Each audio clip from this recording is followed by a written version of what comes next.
Pride is more than colorful outfits, parades, and fabrics. It is a radical act of empathy. Pride is resistance to invisibility, to wrap our most vulnerable communities with courage and compassion, and show them that their true colors are seen, heard, valued, and shared. My name is Sophia Harris.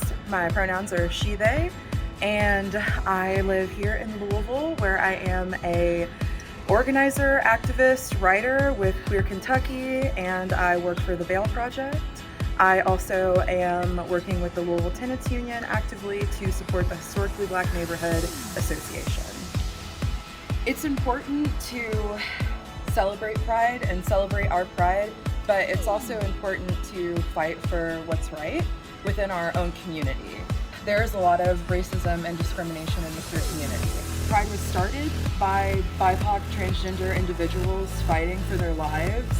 We have had to create several different pride events just for BIPOC people to feel safe and supported, because us BIPOC queer folks, we just want to celebrate ourselves. We want to be able to come to Pride and say, I'm gay, but I'm also Black and gay. I'm also Latina and gay. I'm also Asian and gay. And in this moment, it happens to be youth that are under attack the most. Queer and trans youth are incredibly targeted in society currently, and so it's even more important now than ever to uplift them, and it's necessary for us to continue creating a more diverse and equitable future. We can't celebrate Pride if not everyone can celebrate it.